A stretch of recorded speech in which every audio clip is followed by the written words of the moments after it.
live ni dia lain sikit tak kan. Sebab interaction dia macam one to one macam depan-depan je. Sebab macam tadi saya ada tengok ada komen untuk subjek BM semalam. Tengok ada student baru komen kat Facebook dan cikgu dah habis dah kan. Jadi yang itulah yang pro and con dia lah sebenarnya, insyaAllah. So malam ni mungkin Aiman boleh mingle dengan adik-adik kita ni, calon-calon SPM kita ni. So dah ready ke semua ni nak ambil SPM? Tak lama lagi start 22 bulan 2 ni, insyaAllah. Semua okey? Dah ready dah? Dah bersedia dengan senjata semua? Dah. Oh, semangat. Tak. Terus dah tu. Semua tak Saya perasan dari chatbot kita ni, ramai ada di kita ni tengok anime, saya anime, tapi diorang macam terpaksa hold dulu untuk fokus kat SPM. Betul tak? Siapa sini? Whip. Sampai sini like anime, cakap saya. Kantoi. Oh ya ke? Macam mana boleh tengok anime tu? Ni anime apa? Cepat, teka. Anime apa ni? One Punch Man? Naruto? Demon Slayer. Encik Ahmad pun kena tengok anime ni sebenarnya, Demon Slayer ni. Oh tak, saya mungkin zaman dah berlalu lah. Zaman saya Dragon Ball Z. Sekarang dah macam-macam je Ahmad. Macam-macam. Itu je. Naruto pun dah kahwin je Ahmad. Saya tak tahu siapa dia. Hello. Hai. Hello, Intan kita. Line teruk malam ni. Tak apa, siap Cik Intan kita. InsyaAllah. Ya, Mak okey ke tu? InsyaAllah okey. Dalam makan ubat, insyaAllah panas-panas sikit. Demi adik-adik tersayang kan dekat dalam platform Zoom kita ni. Ya. Sampai dah ke? Kita cuba. Kita ada 7. Sekarang dah berapa?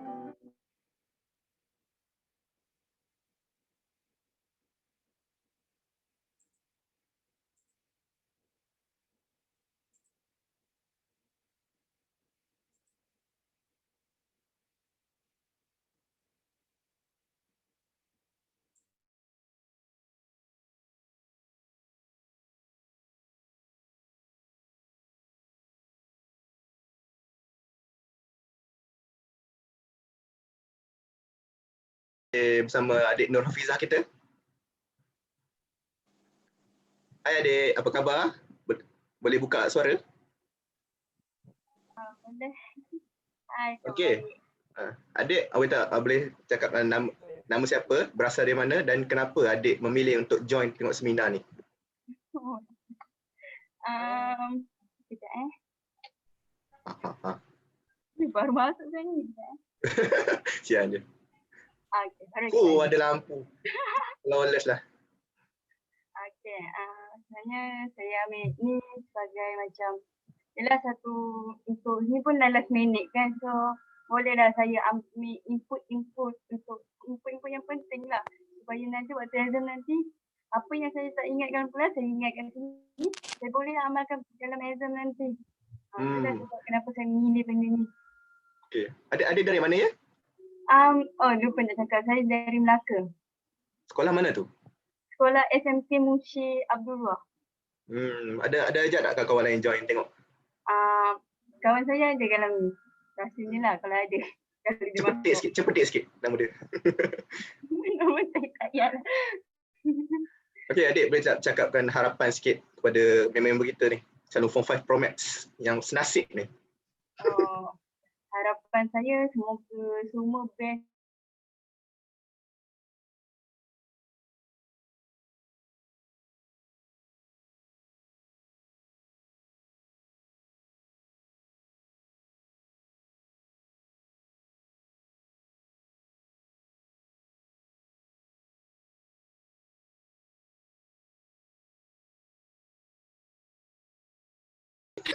Okey lah. Mana tuan kucing ni? Siapa nama dia? Kucing ni selalu tau ada. Siapa nama dia? Japar. Cemong kucing. Okey, hai. Adik ni. Hai adik Aina.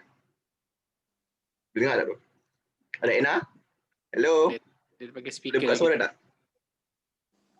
Dia baru pakai earphone. Tu kucing ni cakap sikit. Ya, miau. Adik Aina, boleh kita sembang sikit Adik Aina, apa khabar? Assalamualaikum. Boleh. Boleh. Nama Tak, kucing yang first siapa? kali kucing nama siapa? Ha? Nama kucing ni apa? Kecil. Kecil. Kecil besar tengok dia.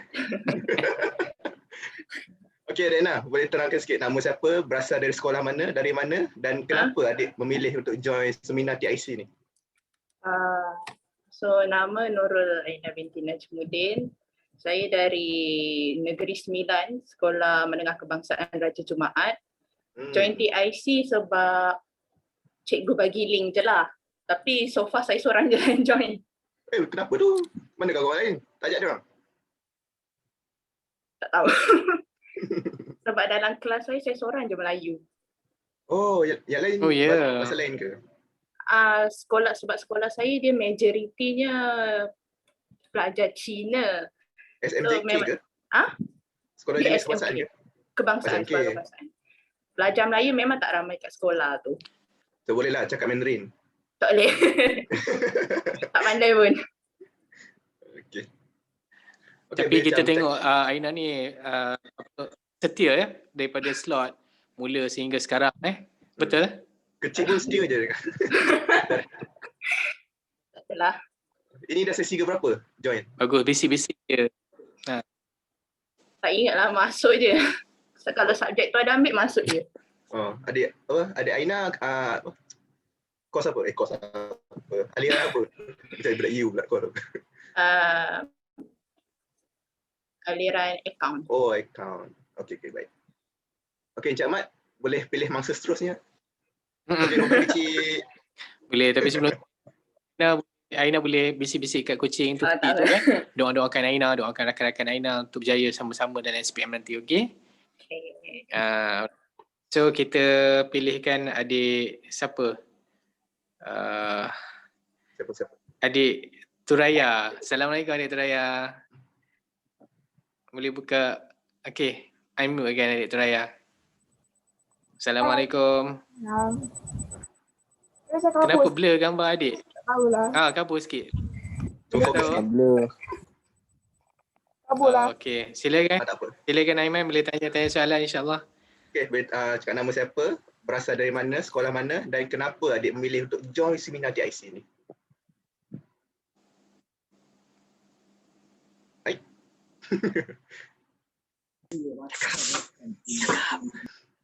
Cakap. Tak dengar suara adik. Malu.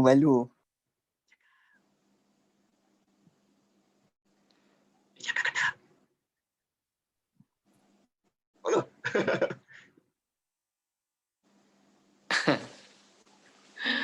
Okey, adik Suraya.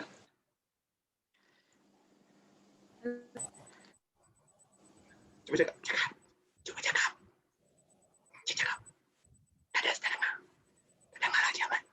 Tak boleh. Okey, kita pergi kepada adik Nur Sazwani, SMK TT. Apa khabar adik? Boleh cuba unmute? Okey, hai adik Syazwani. Dah makan belum? Belum ah. Tengok sanggup. Tahan apa nak join seminar kita. Betul. Okey adik Syazwani. Dari sekolah mana, asal mana dan kenapa adik memilih untuk join seminar ni? Saya dari Melaka, sekolah SMK Tuntua. Saya join seminar sebab saya nak lulus ekonomi. Oh, Sebelum sebelum ni saya tak pernah pun lulus ekonomi. Tak apalah, insyaAllah kali ni boleh lah. Mana tahu bukan setakat lulus, mungkin boleh mana tahu? Kena target A lah Adik Syazwani. Cuba je. Kau bukan nak cakap poyo tapi Kita ada cuba je. dalam ni Cikgu Muhammad Amiruddin, Cikgu Ekonomi kita dah ada join kita. Cikgu. Boleh on video tak? Cikgu Amir. Okey, seterusnya kita pergi dekat adik Nur Afiqah, baju kuning. Assalamualaikum. Unmute. Assalamualaikum adik. Hai adik. Cakap. Boleh tanya apa lagi? Okey adik, boleh beritahu nama siapa, dari sekolah mana, berasal dari negeri mana dan kenapa adik join seminar ni? Nama saya Siti Nur Afika binti Abdullah. Saya dari Perak, SMJK Songwah. Okey, kenapa adik pilih nak join seminar ni? Saya pilih nak join seminar ni sebab sebelum ni kelas online. Saya tak berapa nak okey sangat dalam kelas online tu. So saya rasa seminar ni boleh bantu saya boleh bantu saya macam nak mantapkan lagi skill jawab paper. Gitu, mantap. Mantap Pak Abu. Jangan kok lagi. Nazar. Malam ni Aiman, kita bukan setakat ada kucing saja. Malah kita ada Apa ni? apa ni? Ayam ke apa ni? Kita tengok sikit apa ni? Allah. Ni betul ke ni? Apa ni? Ayam tu. Adik Aida ni. Ni dah macam pakar ekonomi. Nama siapa?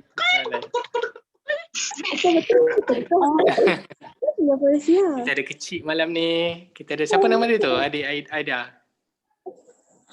Amir. Hidup. Memang hidup kan? Hidup. Allahu Akbar. Kita kalau boleh esok kita apa? Biar awak ke? Esok ada kelas minat haiwan pula. Astagfirullahalazim. Macam ada pameran Alhamdulillah. Petting zoo. Adik Aida memang minat yalah peliharakan haiwan-haiwan seperti ini ke ataupun bagaimana? Boleh kita interview sikit adik Aida? Boleh buka mute. Mute nak juga kita tahu ni. Tak faham. Dia tak faham. Allah Akbar. Solat sebenarnya adik malam ni. Okey, kita pergi seterusnya kepada adik Nur Suraya. Boleh cuba lagi sekali? Sekali lagi. InsyaAllah. Silakan. Cuba cakap. Testing. Tak dengar? Dengar. Sikit. Okey. Okey, adik Suraya, beritahu nama siapa, asal dari mana, sekolah mana dan kenapa join? Hai, saya Noturaya dari Melaka from SMK Bukit Rambai. Yes. Okey, kenapa adik Suraya memilih untuk join seminar ni? Sebab seminar ni banyak cikgu from Melaka. Lepas tu cara yang diorang ajar pun faham juga lah. Cikgu Amir. Oh, dia anak murid Cikgu Amir kan ni? Saya Cikgu Amir. Bukan. Tuition dia from there. Tapi cara Cikgu Amir faham pun ajar. Kena stay tune. Okay, Cikgu Amir kita ni famous juga dekat Melaka. Famous. Dah, Okey, terima kasih adik Suraya. Okey, jam pun nak menunjukkan jam 8.30. Cik Intan, sebelum kita mula boleh tak kita bacakan sedikit biodata cikgu kita ni? Puan Tina ada join kita malam ni. Mungkin Puan Tina nak beri dua kata dulu, Puan Tina, CEO mentor kita. Tak ada CEO. Tak ada ke? Tak ada. Puan tak ada malam ni. Oh, okey. Puan baru message. Puan cakap kita boleh carry on. Okay. Alright. So Cikgu Amir pun dah ada bersama kita malam ni. Cikgu pakar ekonomi. Alright. So mungkin kita boleh terus jemput lah Cikgu Amir untuk terus memberi ilmu berbakti kepada semua student sebab semua pun dah tak sabar. Alright. So hi Cikgu Amir. Muhammad Amiruddin. Cikgu Muhammad Amiruddin daripada SMK Tanjung Melaka ya? Sri Tanjung. SMK Sri Tanjung. Sri Tanjung, ya. SMK Sri Tanjung Melaka. Diorang semua nak kenal Cikgu Amir ni. Tapi rupanya dah famous juga Tadi Suraya dah kenal dah Cikgu Amir. Okey, boleh cakap? Dengar? Boleh dengar. Okey, bismillahirrahmanirrahim. Assalamualaikum warahmatullahi wabarakatuh dan selamat sejahtera. Terima kasih kepada pihak Tesh International College kerana menjemput saya untuk berkongsi sedikit pengetahuan.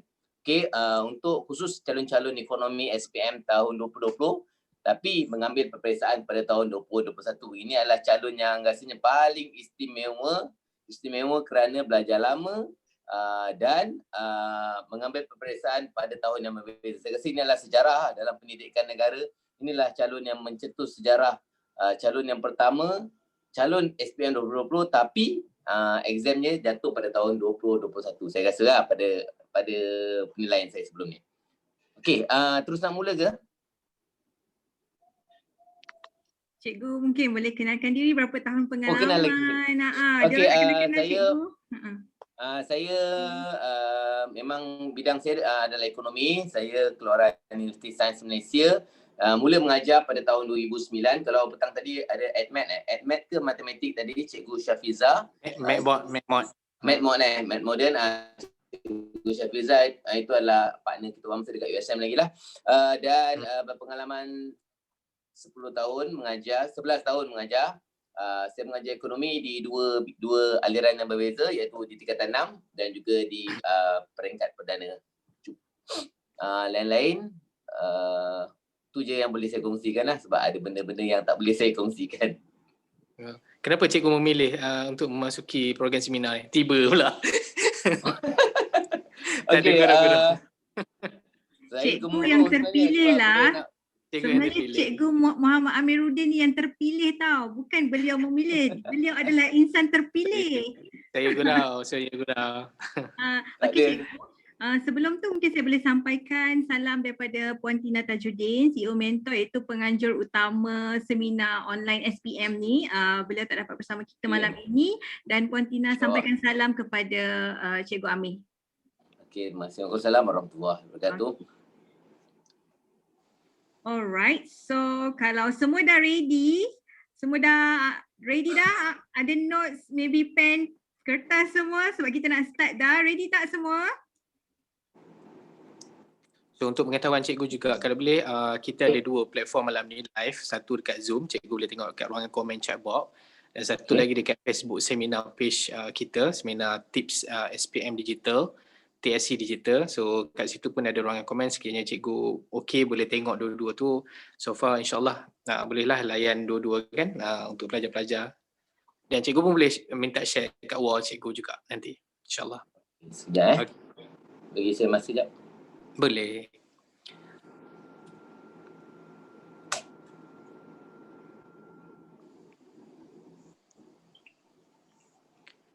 Facebook page kita adalah seminar tip last minute. Sorry, seminar tips last minute.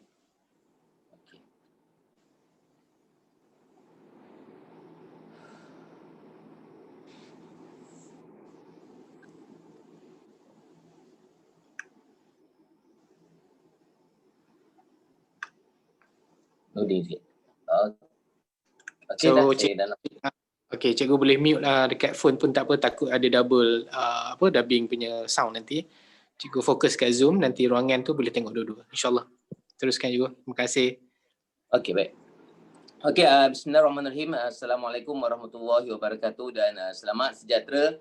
Okey, khusus kepada semua, saya tahu pada malam ni ada banyak sekolah yang menganjurkan solat hajat dan doa, mengharapkan yang terbaik untuk pelajar sekalian.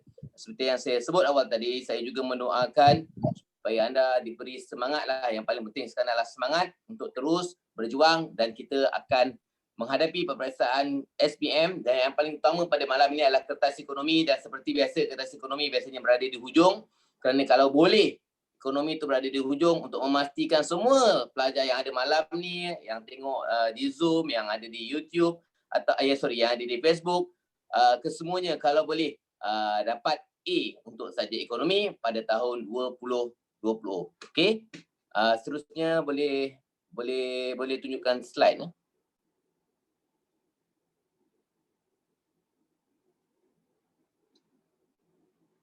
Okey. Okey, so saya akan mulakan pada hari ini dengan membincangkan untuk ekonomi kita ada dua kertas, iaitu kertas 1 dan juga kertas 2, 3767 palang 1 kertas 1, 3767 palang 2 kertas 2. Kedua-duanya sama penting kedua-duanya sama mustahak untuk memastikan anda semua mendapat A, sebab kita punya seminar adalah seminar last minute untuk dapat A+. Jadi untuk dapat A+, kedua-dua kertas ni mesti skor, dan pelajar untuk kertas satu tu 40 soalan objektif. Kalau awak buat latih 2B daripada sekarang, saya tak kata daripada yang dulu, saya kata dari sekarang. Kalau awak buat latih 2B daripada sekarang, saya cukup yakin dan percaya kertas satu tu memang awak boleh skor, dan 40% tu memang awak boleh dapat. Awak boleh dapat 40/40 untuk dapat A+. Untuk dapat A+. Bukan awak boleh dapat, awak kena dapat kertas satu tu 40/40. Kerana apa? Kerana kertas satu, sebahagian besarnya, bukan sebahagian besar lah, hampir semua soalan dari kertas satu ada dalam buku teks ekonomi tingkatan 4 dan ada dalam buku teks ekonomi tingkatan 5. Jadi segala perkara yang kita belajar dalam ekonomi tingkatan 4 dan tingkatan 5 kita gunakan untuk kertas satu SPM 3767. 40 soalan dan 40%. Sangat besar pemberat dekat situ. Okey, yang kedua adalah kertas 2 yang kita akan fokus pada malam ni. Kertas 2 3767. Markah adalah 100 dan dijadikan dalam bentuk peratus sebanyak 60%. Pemberat dia 60%. So kita gabungkan kedua kertas ni, maka kita dapatlah nilai 100%. Okey, dan pada malam ni insya-Allah kita akan beri fokus kepada kertas 2. Dengan andaian saya kertas 1, insya-Allah kalau awak buat latih 2B berterusan, buat segala soalan-soalan trial, soalan-soalan percubaan, soalan SPM yang sebelum-sebelum ni, saya cukup yakin insya-Allah anda boleh berjaya untuk kertas 1 dengan baik. Okey, kita teruskan ke slide yang keduanya. Okey, untuk kertas 2, kertas 2 ada 2 bahagian. Ini saya rasa semua maklum. Kita ada bahagian A dan bahagian B. Bahagian A wajib 3 soalan, memang tak ada pilihan, kena jawab. Dan untuk bahagian A, dia melibatkan konsep pengetahuan, pemahaman, konsep aplikasi dan konsep pengiraan. So pelajar hanya perlu faham, boleh aplikasikan teori yang awak belajar dan boleh membuat pengiraan. Dan pengiraan untuk ekonomi tak banyak. Untuk ekonomi KSSM sekarang, pengiraan hanya melibatkan tajuk keanjalan, hanya melibatkan konsep kos dan konsep keluaran serta kadar tukaran asing. Jadi tak banyak. Jadi dekat situ ulang-ulang banyak kali, berlatih mengira keanjalan, berlatih mengira konsep keluaran, keluaran purata, keluaran marginal, berlatih mengira konsep kos, jumlah kos, kos tetap, kos berubah, kos purata, kos marginal. Dari sekarang awak berlatih dan berlatih untuk mengira kadar tukaran asing. Saya cukup yakin memang awak boleh jawab soalan pengiraan dengan baik untuk bahagian A. Dan setiap satu soalan 1 20 markah, soalan 2 20 markah dan soalan 3 20 markah. Dan setiap satu soalan tu ada pecahan dia A, B, C dan D. Dan pecahan tersebut paling tinggi pun 6 markah. Jadi paling tinggi pun 6 markah, maksimum 6 markah. Untuk bahagian B, kita pilih 2 dari 4 soalan yang diberikan dan dia melibatkan konsep ekonomi yang lebih luas. Awak perlu tahu aplikasi, perlu tahu buat analisis dan mesti boleh membuat penilaian ekonomi. Apa yang awak belajar, awak boleh buat penilaian. Awak boleh bagi pengukuhan. Awak boleh bagi pendirian awak berdasarkan konsep ekonomi yang awak belajar. So itu adalah keperluan untuk bahagian B. Dan sama juga satu soalan 20 markah. Dan bahagian B ni menarik kerana bahagian B ni ada satu soalan yang kita sebut sebagai soalan rubrik penskoran. So awak kena jawab 2 soalan rubrik lah. Satu soalan nombor 5 contoh awak pilih. Dan yang kedua soalan nombor 6 kalau awak pilih, awak kena awak ada satu soalan yang awak kena jawab soalan rubrik penskoran. Nak kenal soalan rubrik senang. Soalan yang markah paling tinggi dalam pecahan itulah soalan rubrik. Contoh soalan nombor 5 katakan. Soalan nombor 5 bahagian B. Soalan A 4 markah, soalan B 6 markah, soalan C 9 markah. Jadi soalan C itulah soalan rubrik. Tapi kalau dia tukar, soalan A 4 markah, soalan B 9 markah, soalan C 6 markah. Jadi soalan rubrik soalan mana? Soalan B, soalan markah yang paling tinggi. Okey. So pelajar, kalau rasa saya laju, awak boleh tegur saya. Kalau saya rasa saya laju sebab saya perlu laju kerana masa yang diperuntukkan kalau boleh 1 jam ke 1 jam 15 minit. Jadi saya perlu laju sebab besok adalah sambutan Tuan Bo Cina. Jadi saya kena laju kalau boleh. Itu yang diminta kepada saya. Okey, teruskan. Okey. Kita akan berkongsi 7 tips. Malam ni 7 tips untuk kertas 2. 7 tips. Kalau dekat Astro sekarang tengah cerita 10 tips menipu bini kalau tak saya. Okey, tapi malam ni kita tak sampai 10. Kita target 7 tips saja. Kita akan bincangkan dan kita akan pastikan pelajar dapat satu persatu tips yang saya sampaikan. Okey, tips yang pertama adalah, yang paling penting dalam menjawab kertas 2 ni adalah fahami kata tugas soalan. Kata tugas tu sangat penting sebab kata tugas itu membolehkan kita jawab dengan cepat dan tepat. Kadang-kadang ada kata tugas yang memerlukan kita menghuraikan. Ada kata tugas yang memerlukan kita memberi penerangan saja. Ada kata tugas yang memerlukan kita memberi contoh. Ada kata tugas yang memerlukan kita menunjukkan jalan pengiraan. So setiap kata tugas tu akan membantu kita mengenal pasti apa jawapan yang kita kena tulis dengan cepat dan tepat. Okey, kita tengok slide yang seterusnya. Okey, kata tugas. Okey, kita tengok kata tugas yang pertama. Apakah? Takrifkan, nyatakan. Okey, kita boleh buat secara ni secara awak boleh cakap kalau ni. Okey, apakah takrifkan, nyatakan. So untuk apakah, takrifkan, nyatakan, apa yang perlu kita tulis? Pelajar? Apakah, takrifkan, nyatakan, apa yang perlu kita tulis? Fakta. Fakta. Okey, perlu tak kita buat huraian panjang?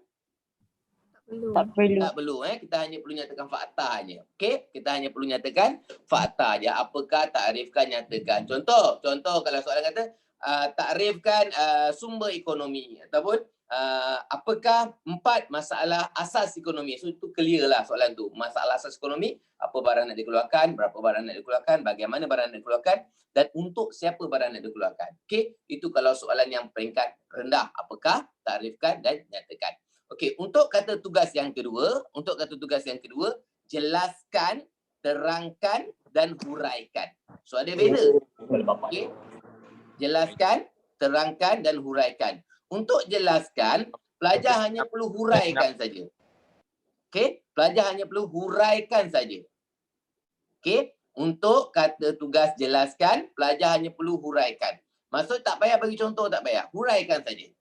Okey, untuk kata tugas terangkan. Kalau dia kata terangkan, jadi terangkan kena bagi fakta dan huraian.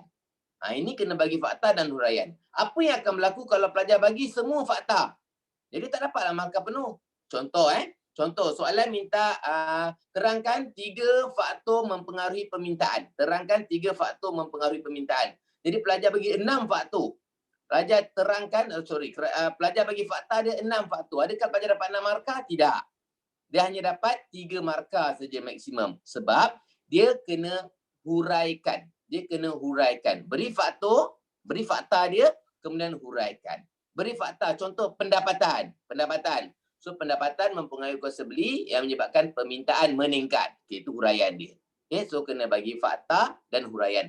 Barulah dapat markah penuh. Jadi kalau soalan tu terangkan, saya tanya awak, kalau soalan tu terangkan, so untuk terangkan, dia nak bagi 6 markah. So berapa banyak yang kita kena jawab? Kalau terangkan, 6 markah. Ada sesiapa boleh jawab? Untuk kata tugas terangkan, nilai markah dia adalah 6. So berapa banyak kita kena jawab? 3 fakta, 3 huraian. 3 fakta dan 3 huraian. Okey, bagus. Next, seterusnya huraikan. 3 fakta, 3 huraian. Yes, good. Okey, bagus. Huraikan. Okey, kalau untuk kata tugas huraikan, tambah satu lagi. Contoh. Okey, bagi fakta dia, bagi huraian dia, bagi contoh. Okey, kalau soalan dia 6 markah, maksudnya kita bagi 2 fakta, 2 huraian dan 2 contoh. Okey, untuk kata tugas seterusnya, berapakah dan hitungkan. Berapakah, maksudnya kita hanya perlu tulis jawapan dia, berapa nilai dia. Tak perlu tunjuk jalan kerja pun tak jadi masalah. Memang tak ada tak jadi isu kalau jalan kerja tak ditunjuk. Untuk berapakah. Tapi kalau soalan tu hitungkan kena tunjuk jalan kerja lah. Seperti yang saya katakan awal tadi, untuk soalan bahagian A, secara kebiasaannya untuk soalan bahagian A ada soalan pengiraan.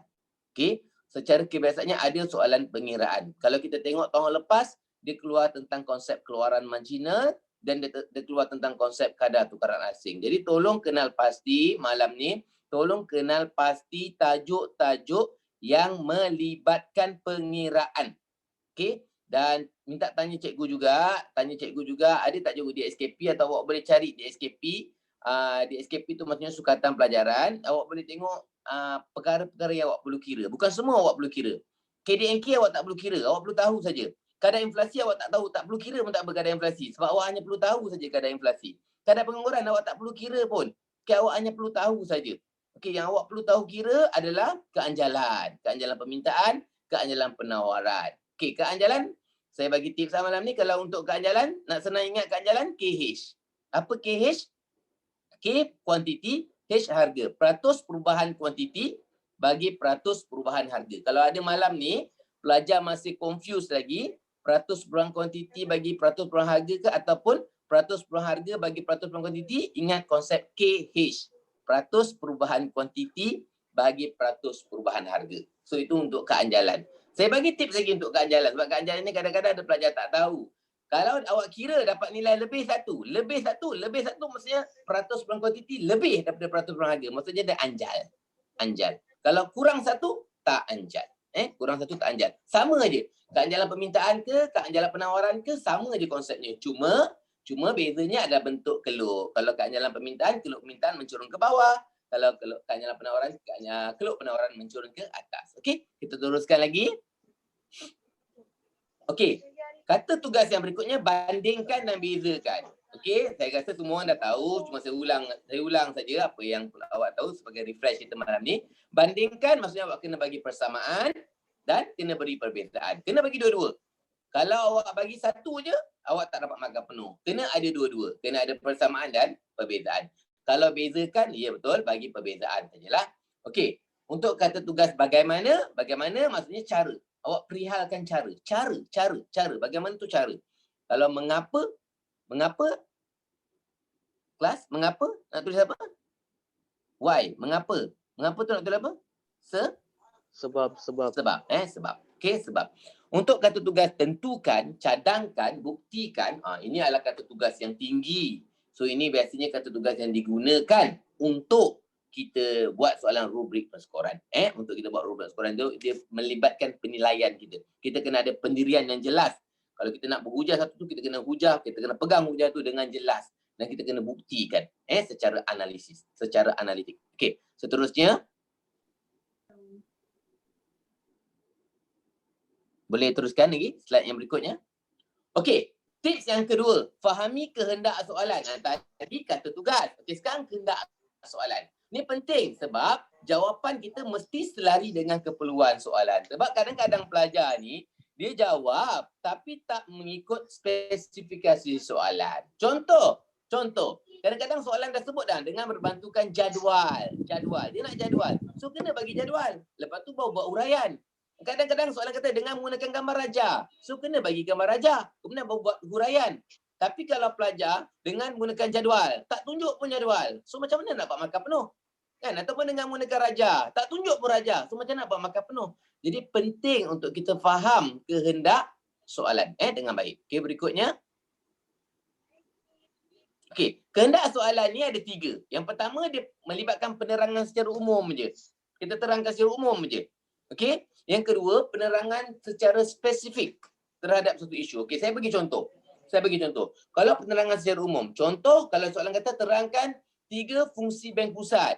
Okey, 3 fungsi bank pusat. So secara umum ialah fungsi bank pusat mengeluarkan mata wang, fungsi bank pusat mengawal kestabilan nilai mata wang, fungsi bank pusat jurubank kepada kerajaan. Itu secara umum, senang, kan? Tapi kalau soalan tu secara spesifik, ini dia melibatkan awak kena betul-betul hafal dengan detail sikitlah. Contoh tahun lepas dia tanya bagaimana 2018 kalau tak saya, bagaimanakah bank pusat menjadi jurubank kepada kerajaan kalau tak salah saya. So sangat spesifik. Jadi itu melibatkan pelajar kena hafal je pelajar. Kalau awak kata ekonomi tu susah, tak adalah ekonomi susah. Saya dah sebut dah tadi ni, dua-dua semua ni ada dalam ni. 70 ke 80% ekonomi ada dalam buku, insya-Allah. Awak kalau belajar betul-betul, kena orang kata apa? Cara nak hafal tu awak ingat, insya-Allah saya rasa awak tak ada masalah. Kalau malam ni saya tak sempat nak terangkan macam mana cara nak belajar semua sebab malam ni saya hanya fokus pada teknikal saja. Kalau awak nak tahu cara nak belajar, di hujung nanti mungkin awak boleh, saya akan tinggalkan, awak boleh cari channel saya, ada juga mengajar di YouTube. Awak boleh tengok kat YouTube. Cuma untuk SPM punya subjek saya kurang masuklah, kebanyakan adalah kata 6. Tapi insya-Allah dari masa ke semasa saya akan masuk. Sebelum buat biasa, insya-Allah saya akan hasilkan 4 atau ke 5 slide video untuk channel saya di YouTube. Nanti awak cari kemudian. Okey, dan berikutnya huraian melibatkan jadual. Okey, ni saya dah terangkan tadi. Okey, Next. Okey, markah. Markah menentukan jawapan. Saya selalu tegangkan. Markah menentukan jawapan. Tak payah nak jawab panjang-panjang. Now, markah kalau tiga markah dia, buat 3 ayat cukup. Kita punya target kita mesti tepat. 1 ayat mesti dapat 1 markah. Kita tak nak buang masa.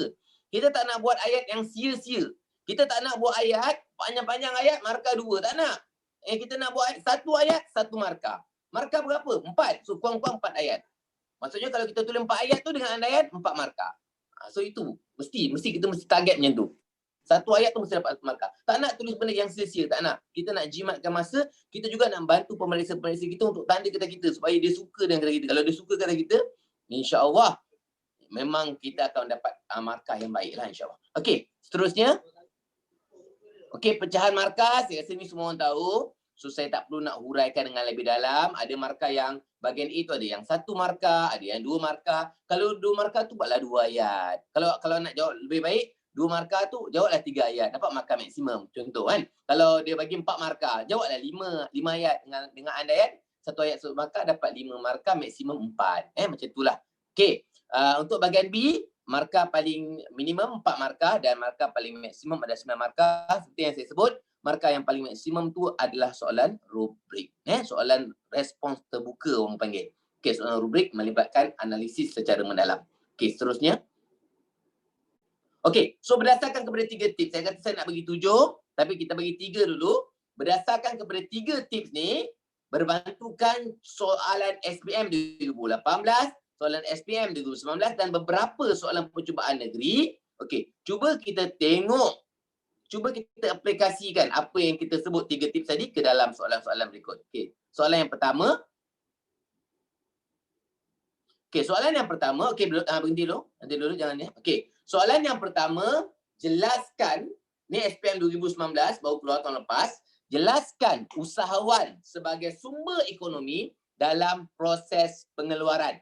Okey, jelaskan usahawan sebagai sumber ekonomi dalam proses pengeluaran. Okey. Saya bagi setengah minit lah. Cuba awak bayangkan jawapan yang awak nak tulis. Nanti kan awak nyatakan. Okey.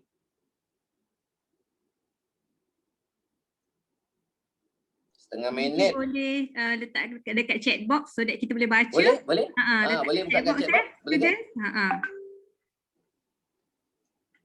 Ramai juga komplain cakap line kurang semua ni. Line kurang Kadang-kadang macam tu lah. Memang masalah sikit lah line internet sekarang.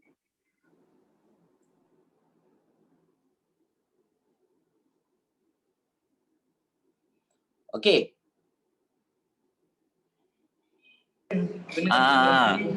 Individu yang menggabungkan dan menyelaraskan faktor pengeluaran. Boleh ke? Okey, bagus. Itu kalau hafal memang mantap lah. Okey.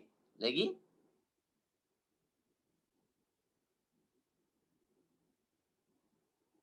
Usahawan yang menanggung risiko, insyirah. Ya, okey, good. Lagi? Usahawan mendapat untung. Lagi? Individu yang kreatif dan inovatif. Kreatif dan inovatif. Okey, good. Okey. Okey, dah. Okey, kita tengok jawapan ni. Okey. So, kata tugas dia, okey, saya dah gariskan tu. Kata tugas dia, okey, boleh? Ganjaran untung, betul. Kata tugas dia jelaskan. Kata tugas dia jelaskan. Okey. Kehendak dia? Kehendak soalan adalah dia berkaitan dengan usahawan kelas. Okey, itu tadi yang ada pelajar sebut tadi, individu yang menggabungkan faktor-faktor. Itu cerita je kalau pelajar hafal. Bertuah, memang budak pandai lah. Memang budak tu memang budak bertuah lah. Orang kata anak syurga lah. Memang semua dia boleh hafal tepat tu. Individu yang menggabungkan faktor-faktor pengeluaran. Tapi katalah, ni cerita katalah katalah awak tak hafal. Ataupun awak tak ingat. Awak hafal semua ekonomi tanah, tapi keluar usahawan. Biasa kan macam tu kan? Kan biasa. Kita hafal modal, keluar buruh. Tu kadang-kadang geram tu. Tapi katalah, ini cerita katalah. Katalah, kita tak ingat pasal usahawan. Okey, cuba kita, ekonomi ni benda yang dekat dalam kehidupan tau. Ekonomi ni benda yang dekat dalam kehidupan. Okey, cuba kita bayangkan usahawan. Usahawan buat apa Usahawan buat apa kelas? Menawarkan barang dan perkhidmatan. Usahawan buat duit. Usahawan mengeluarkan barang dan perkhidmatan. Itu memang usahawan. Dia keluarkan barang dan perkhidmatan. So kenapa dia nak keluarkan barang Keluarkan dan barang perkhidmatan? dan perkhidmatan cikgu. Keluarkan barang dan perkhidmatan. Okey. Keluarkan Kenapa dia nak barang keluarkan barang? Untuk dapat keuntungan. Untuk dapat Untuk mendapat keuntungan. keuntungan. Okey. Untuk dapat keuntungan, betul. Untuk dapat keuntungan. Okey. So bila dia dapat untung tu dia terpaksa menanggung risiko. Dia terpaksa menanggung risiko. Jadi nak menghadapi risiko tu dia kena Kreatif dan inovatif. Dah dapat 4 markah. Okey. Keluarkan jawapan dia. Keluarkan jawapan dia. 1. Rustia, slide tekan lagi. Next. Iman, slide. Okey. So, awak tengok mengeluarkan barang dan perkhidmatan. Bekerja sendiri. Lagi? Berani mengeluarkan duit. Lagi? Mengeluarkan duit. Mengeluarkan duit tak ada. Memaksimumkan keuntungan dan perlu kreatif dan inovatif. Okey. Yang saya nak ajar awak malam ni, okey, in case. Ini semua jawapan. Kalau yang jawab tadi yang mula-mula kata apa? Menggabungkan faktor-faktor itu for sure lah memang ada dalam jawapan. Itu memang jawapan awak memang betul. Tapi saya nak ceritakan malam ni, kalau sekiranya awak blur, kalau sekiranya awak ingat tak ingat, cuba awak tanya. Awak tanya soalan tu, usahawan. Usahawan buat apa Okey, awak fikir usahawan keluarkan barang dan perkhidmatan. Okey, awak tulis usahawan keluarkan barang dan perkhidmatan. Biar logik lah. Janganlah tadi ada kata usahawan buat duit macam ayat usahawan buat duit tu cuba kita betulkan. Buat duit melalui apa? Buat duit melalui mengeluarkan barang dan perkhidmatan kan? So usahawan mengeluarkan barang dan perkhidmatan. Dapat markah. Okey. Yang kedua, kenapa dia nak keluarkan barang? Sebab dia nak dapat keuntungan. So usahawan nak memaksimumkan keuntungan.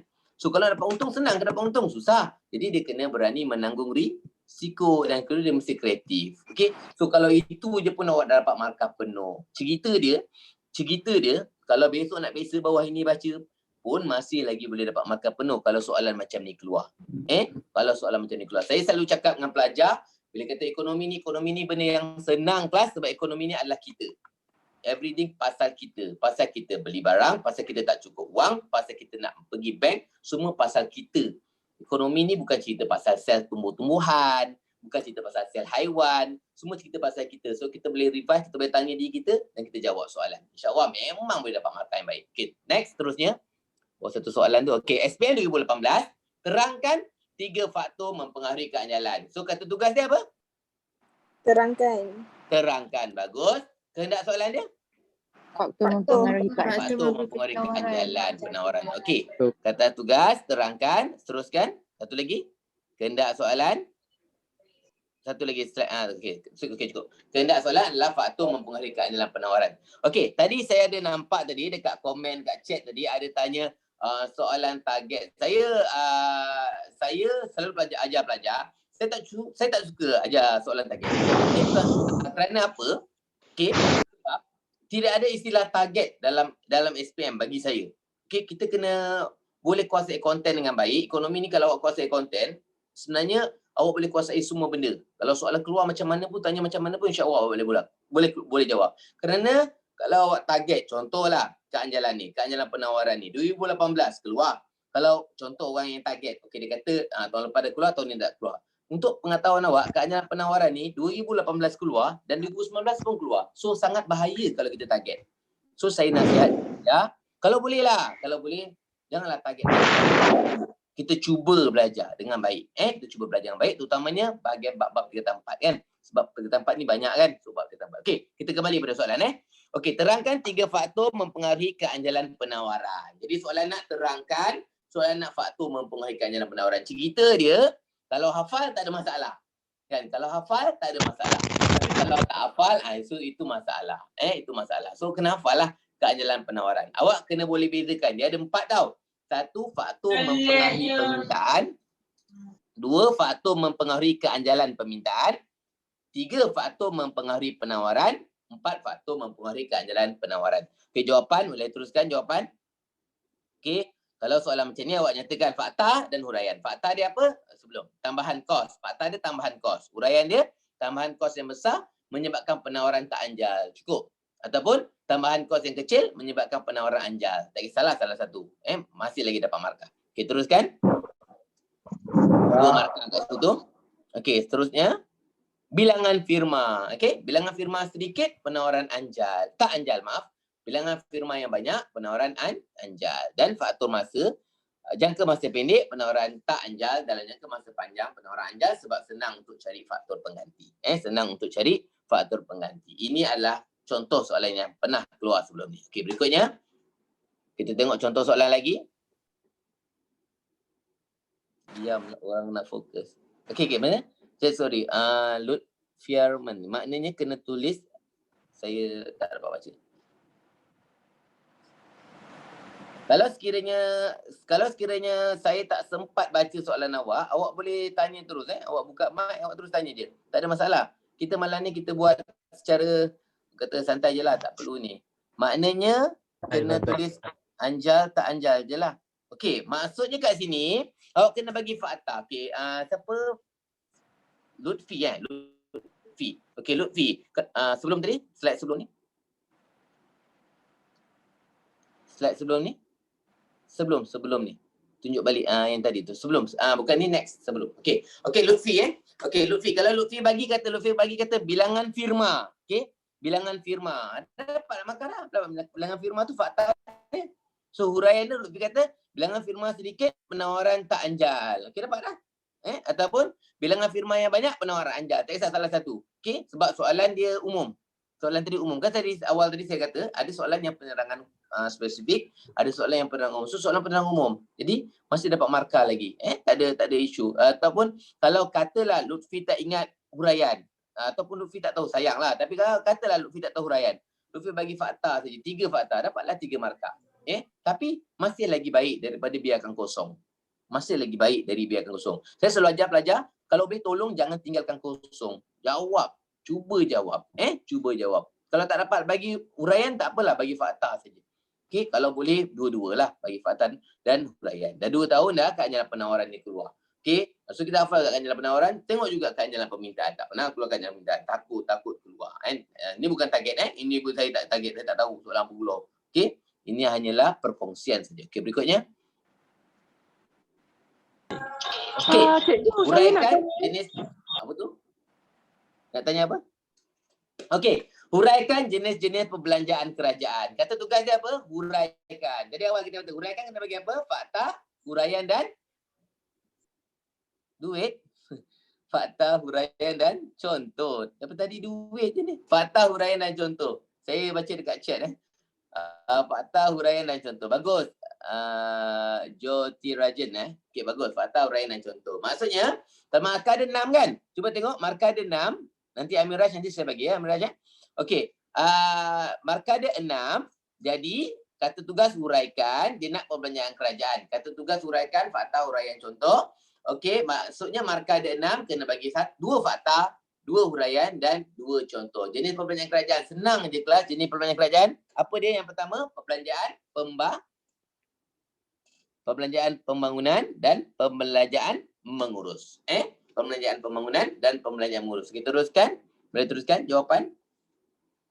Okey. So bagi fakta dia perbelanjaan pembangunan, huraian dia meningkatkan pelaburan. Tujuan perbelanjaan pembangunan ni untuk meningkatkan pelaburan. Contoh dia perkhidmatan sosial lah, membina sekolah.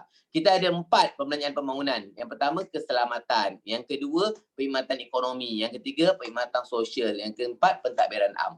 Okey, macam mana hafal? 3P 1K. 3P 1K. Pembelanjaan pembangunan 3P 1K. P dia apa? Perkhidmatan ekonomi, perkhidmatan perkhidmatan sosial, perkhidmatan pentadbiran am dan juga keselamatan. Keselamatan tu bina hospital, bina balai polis lah.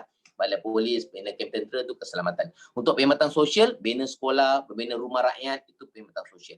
Okey. Untuk perkhidmatan ekonomi, bina infrastruktur. Buat jalan raya kan? Kerajaan buat jalan raya itu perlunya pembangunan. Itu adalah di bawah infrastruktur, di bawah perkhidmatan ekonomi. Okey, itu fakta dia. Fakta yang pertama, perbelanjaan pembangunan, meningkatkan pelaburan. Perkhidmatan contoh dia, perkhidmatan sosial untuk membina sekolah. Okey, berikutnya, fakta yang kedua, perbelanjaan mengurus. Apa tujuan dia? Untuk melicinkan pentadbiran negara. Okey, untuk melicin pentadbiran negara. Contohnya adalah teruskan. Contoh bayar emolumen tu bayar gaji kakitan awam ataupun bayaran pencen. Okey, tadi tu tinggal bayaran pencen.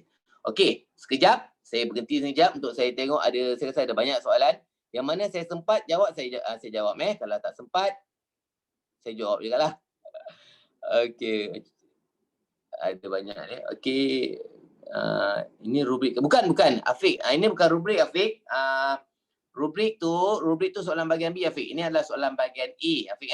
Ini soalan bahagian A. Rubrik tu soalan bahagian B. Soalan yang markah paling tinggi rubrik. Dan rubrik pun kita tak jawab macam ni. Rubrik ada cara dia. Okey. Bagus. Pertanyaan Afiq. Ada yang bukan-bukan ni.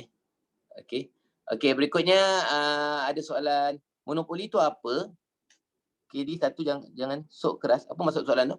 Monopoli tu apa? Monopoli tu maksudnya dikuasai oleh sebuah firma. Tu monopoli. Okey, monopoli. Dia sebuah firma dikuasai. So itu masuk monopoli. Contoh kan macam tenaga elektrik. Di Malaysia tenaga elektrik hanya dimonopoli oleh TNB, Tenaga Nasional Berhad. Itu adalah monopoli. Alright? Cikgu melecehkan pentadbiran. Ya, melecehkan pentadbiran tu di bawah perbelanjaan mengurus. Contoh bayar gaji kekitangan awam kan. So kenapa nak bayar gaji kekitangan awam? Untuk melecehkan pentadbiran. So itu di bawah perbelanjaan mengurus. Fakta dia perbelanjaan mengurus, huraian dia untuk melecehkan pentadbiran. Contohnya bayar pencen ataupun bayar gaji kekitangan awam. Atau lain-lain lah. Atau boleh rujuk pada buku. Rubrik tu apa maksudnya? Okey, soalan rubrik ni nanti di hujung nanti saya terangkan. Okey, bagus soalan Akmal tu. Okey. Boleh tak ada satu soalan dari Facebook? Soalan dari Facebook? Okay. Cikgu, huraian tu kena hurai bagi kedua-dua ke anjal dan tak anjal? Untuk soalan mana tadi? Saya pun baru baca ni, dia tanya. Okey. Saya rasa soalan yang tadi tu, okey. Huraian tu kalau soalan umum macam tu, kalau awak jawab satu huraian pun masih diterima lagi. Okey, masih terima lagi. Okey. Cikgu boleh jawab dalam poin ke? Jawab dalam ayat yang lengkap lah. Okey. Poin tu soalan nombor 2. Ayat yang lengkap, maksud saya ayat lengkap bukanlah maksud ayat tu kena panjang. Kan? Ayat tu biasa je. Tapi ayat yang lengkap. Okey. Satu lagi saya ingatkan, yang FHC tu semua awak tak payah tulis tau. Tak payah awak nak tulis fakta, huraian, tak payah tu awak tulis, awak bagi je. Tak payah nak bagi FHC, tak payah. Tu bukan kerja awak. Okey, tak payah. Awak hanya bagi perbelanjaan pembangunan, so awak bagi huraian sikit, meningkatkan pelaburan dan modal fizikal. Contohnya, perkhidmatan sosial, membina sekolah. Dah cukup. Okey, dah cukup. Tak payah nak buat macam yang saya buat ni. Saya buat ni untuk sebagai panduan saja, sebagai panduan. Okey, saya rasa ada soalan yang menarik lagi ditanya. Apa tu? Okey, saya dah jawab tadi, Lutfi. Okey. Bolehkah saya, saya jawab, cikgu, kalau macam soalan ni, bolehkah saya guna penanda wacana? Kalau Afiq jawab guna penanda wacana ke, tak jawab guna penanda wacana apa, dia tak ada efek pada markah. Saya tak kata boleh ke tak boleh. Dia tak adalah jadi salah. Maksudnya kalau jawab pun jawablah. Kalau tak jawab pun tak ada penanda wacana pun tak ada masalah. Okey. Ada yang tanya cikgu juga macam mana nak cari soalan-soalan SPM past year. Soalan SPM, kita baru 2 kali SPM past year. Kita baru 2018 dan 2019. Jadi soalan SPM past year tu awak boleh tanya pada cikgu sekolah ataupun awak boleh check dia. Rasa saya dah jual lah buku dia SPM. Okey? Okey, boleh? Okey. Okey, masih lagi banyak lagi tanya pasal tapi kalau boleh apa ni? Kalau boleh point. Okey.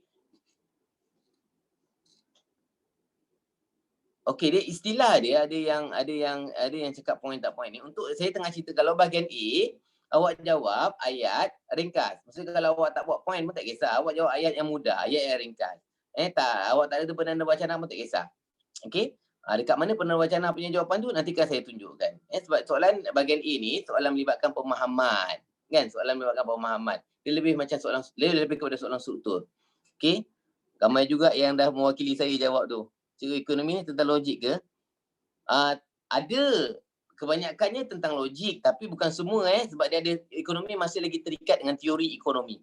Okey, ekonomi masih lagi terikat dengan teori ekonomi. Cikgu nak jawab kena salin kepala ayat balik ke? Tak perlu. Okey, tak perlu. Cuma soalan rubrik tu nanti kan kita ajar lah. Tapi yang biasa kita jawab terus je. Kita jawab direct je. Okey? Banyak ni soalan keluar ni. Cikgu tahu tak bab apa yang ditekankan? Semua bab kita perlu tekankan. Cuma kalau tengok bergantung kepada penguasaan awak. Kalau katakan awak ni tadi awal kata cikgu saya tak pernah lulus. Okey, saya tak pernah lulus. Okey, jadi apa target awak sekarang ni? Target awak sekarang ni adalah awak menelaah betul-betul bab tingkatan 4. Sebab bab tingkatan 4 tu banyak kalau ikut sejarah yang lepas-lepas, bab tingkatan 4 tu untuk kertas 1 banyak keluar kan. Untuk kertas 2 pun bahagian itu sebahagian besar keluar. Jadi awak tumpu pada bab tingkatan 4 tu terlebih dahulu. Itu ikut awak lah. Ikut awak punya tahap.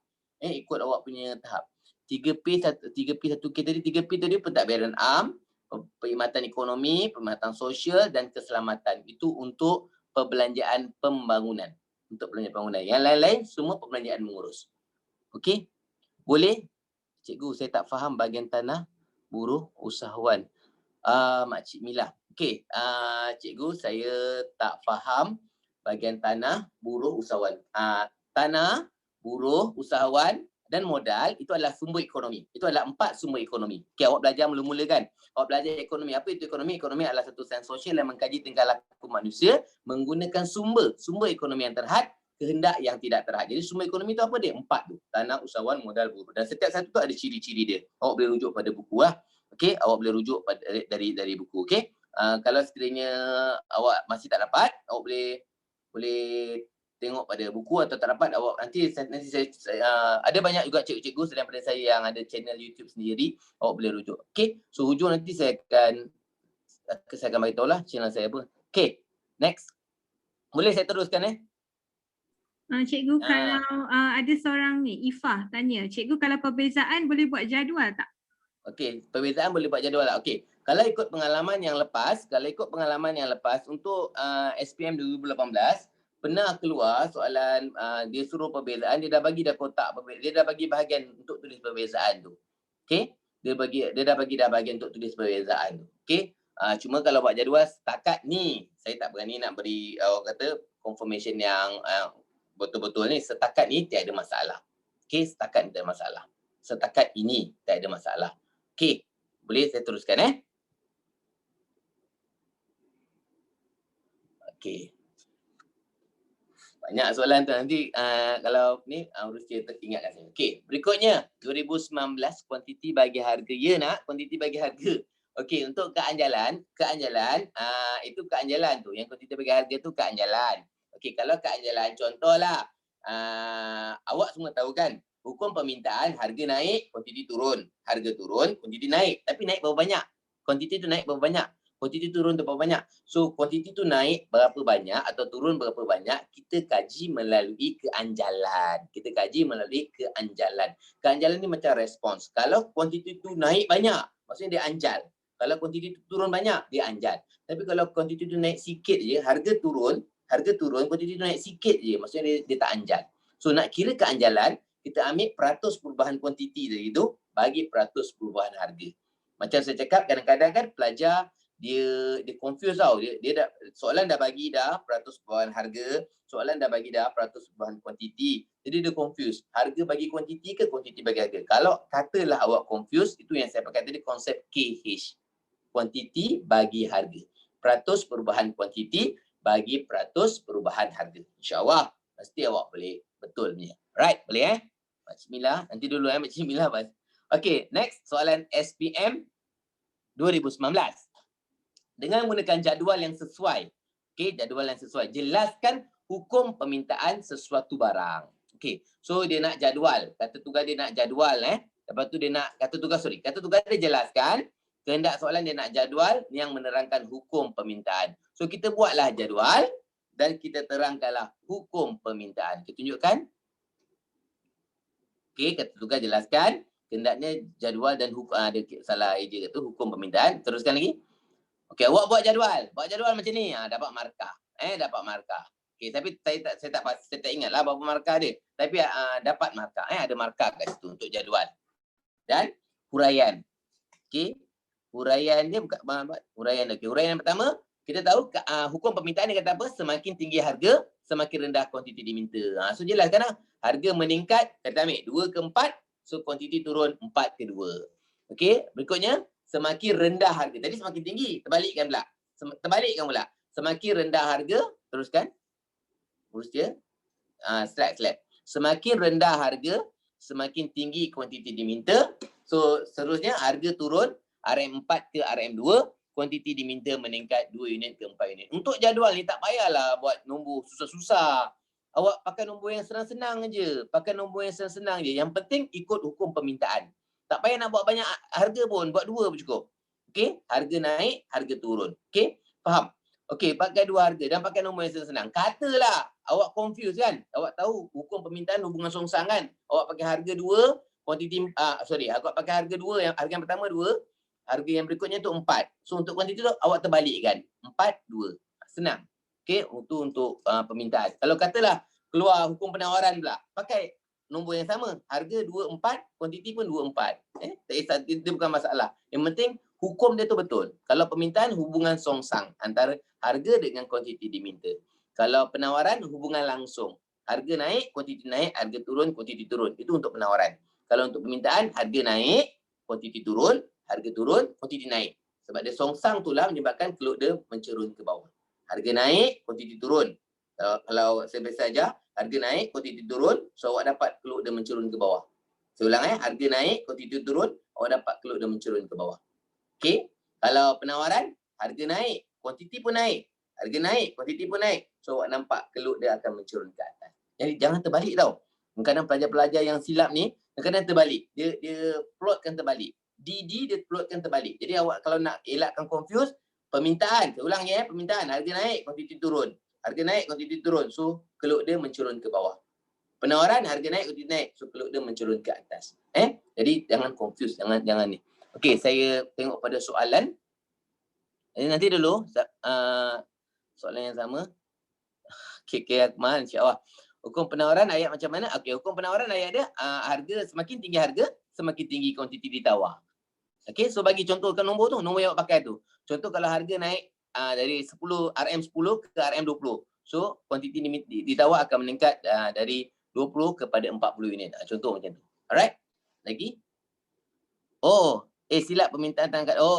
Sebab saya tunjukkan dekat awak tu reflection kot antara skrin dengan saya. Okey, kalau awak tengok tangan saya tu terbalik, awak betulkan kat awak lah sebab skrin saya melihat awak macam ni, awak melihat saya terbalik Okey, terima kasih. Apa ni? Kalau apa ni? Apa nama? Nanti dulu. Cikgu ada grup Telegram, tak ada. Silap permintaan. Okey, kita kalau kita buat pengiraan dapat markah tak untuk soalan ni? Pengiraan yang macam mana tu Damia? Pengiraan yang macam mana? Kenapa nak buat pengiraan? Soalan tak minta pengiraan Damia. Soalan Damia cuba fokus. Soalan minta dia nak hukum permintaan. Itu tadi kita katakan awal tadi. Tips yang kedua tadi. Ingat tak tips yang kedua? Ikut kehendak soalan. Bila Damia dia hendak hukum permintaan. Okey, contohlah. Kalau contohlah mak kita suruh kita beli susu tapi kita beli kedai beli tepung. Memenuhi tak apa yang mak kita nak? Tak kan? Sama juga soalan tu. Soalan minta hukum, kita terang hukum je. Tak perlu buat pengiraan. Dan tak ada apa-apa pengiraan pun. Okey? Macam mana? Hafiz ni kata apa? Sekejap saya tengok daripada atas Cikgu, kalau keluk permintaan dan keluk penawaran beza macam mana? Keluk permintaan mencerun ke bawah lah bang. Kakak. Keluk permintaan mencerun ke bawah dari kiri ke kanan. Keluk penawaran mencerun ke atas. Tu beza dia. Okey, lukiskan keluk dia.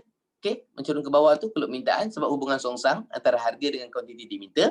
Kalau keluk penawaran mencerun ke atas sebab hubungan langsung antara harga dengan kuantiti ditawar. Amirul, maaf lambat baru habis solat hajat, insya-Allah semoga hajat Amirul dimakbulkan. Amirul insya-Allah dapat banyak ni untuk SPM ni insya-Allah Tahniah. Okey, so saya teruskan ke anjalan ingat Queen Princess pun boleh. Okey, boleh. Boleh, itu cara masing-masing Akmal. Okey je. Kalau cara yang sebenarnya cara yang cikgu awak buat itu lebih tepatlah untuk awak sebab cikgu awak dia berada depan awak dan cikgu-cikgu awak tu lebih hebat daripada saya insya-Allah. Okey, kita teruskan. Okey, trial Selangor 2019. Soalan dia bagaimanakah? So kata tugas dia bagaimanalah. Bagaimana tu macam kita memberi halkan bagaimana tu cara. Okey, cara. Alat keuangan nisbah rizab berkanun digunakan untuk mengatasi masalah pengangguran. Okey, alat keuangan nisbah rizab berkanun. Dia nak nisbah rizab berkanun. Okey. So sekarang ni teruskan slide dia. Tekan kata tugas bagaimanakah? Lagi satu. Kehendak soalan nanti dulu. Kehendak soalan adalah nisbah rizq berkanun mengatasi masalah pengangguran. Okey. Untuk cerita pasal alat keuangan ni ulang kaji jugalah. Pelajar kadang-kadang dia tak ingat. Alat keuangan ni ada 5. Alat keuangan ni di bawah dasar keuangan. Ada 5. Apa dia? Nisbah rizq tunai, nisbah rizq berkanun, kadar faedah, syarat sewa beli dengan jual beli surat jaminan kerajaan. Surat jaminan kerajaan. Okey. So ada 5. Okey, kelas. Kalau kata pengangguran. Pengangguran tu cuba kita bayangkan pengangguran. Ekonomi sedang naik ke ekonomi sedang jatuh waktu pengangguran? Ekonomi sedang jatuh lah kan? Ekonomi sedang jatuh lah kan? So kalau ekonomi sedang jatuh, turun semua, longgar beli. Apa dia? Turun kadar faedah, turun nisbah rizq tunai, turun nisbah rizq berkanun, okey, longgarkan syarat sewa beli dan beli surat jaminan kerajaan. Turunkan semua, longgar beli. Okey, turunkan semua, longgar beli. Itu kalau pengangguran. Tapi kalau inflasi harga naik. Inflasi harga naik. So naikkan semua. Jual ketat. Apa dia? Naikkan nisbah rizq tunai, naikkan nisbah rizq berkanun, naikkan kadar faedah, jual surat jaminan kerajaan dan ketatkan syarat sewa beli. Okey, itu sebagai ulang kaji. Okey, teruskan jawapan dia. Jawapan dia menurunkan nisbah rizq berkanun. Lepas tu keupayaan bank memberi pinjaman akan meningkat. Bila nisbah rizq berkanun turun, bank akan mampu untuk beri pinjaman. So pinjaman akan meningkat, bekalan wang akan meningkat dan perbelanjaan agregat serta pendapatan negara akan meningkat. Mesti nanti akan tanya, cikgu, perbelanjaan agregat tu apa? Perbelanjaan agregat tu maksudnya perbelanjaan keseluruhan. Perbelanjaan keseluruhan.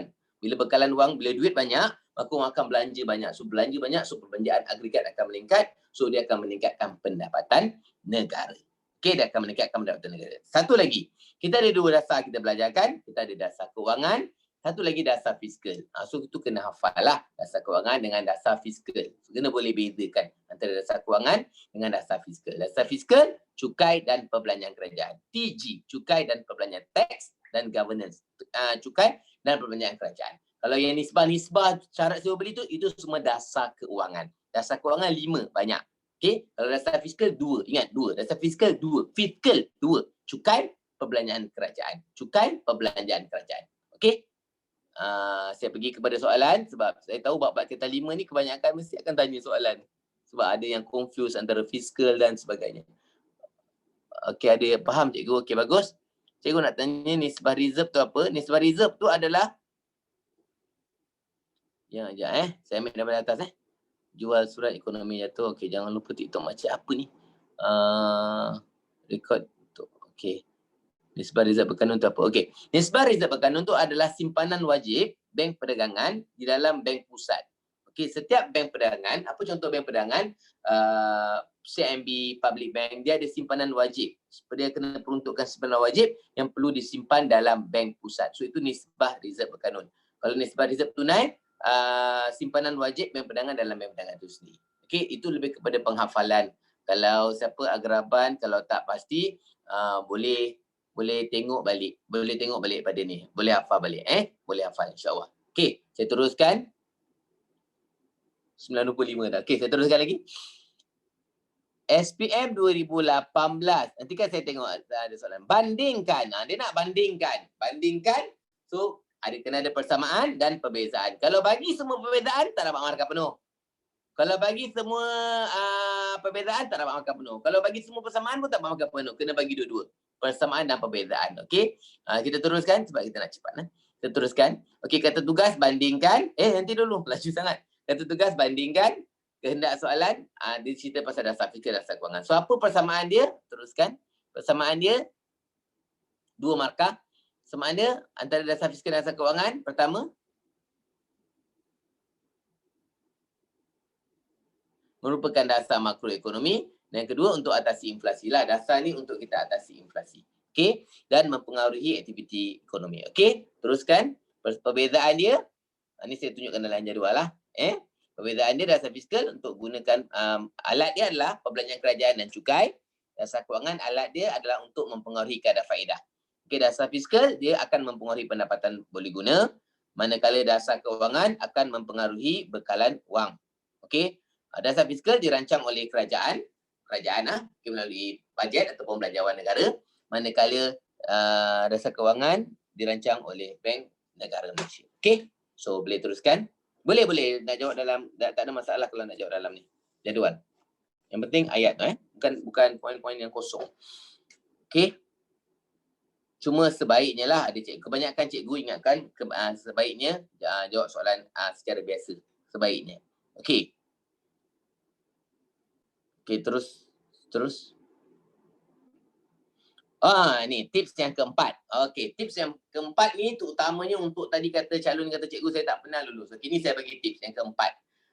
Tips yang keempat ni gunakan stimulus tu sebagai rangsangan untuk jawab soalan. Kadang-kadang stimulus tu bahan rangsangan yang dia bagi tu boleh kita gunakan untuk tulis jawapan. Jangan biarkan kosong. Awak ambil apa yang ada dekat stimulus tu untuk tulis jawapan. Terutamanya bahagian B.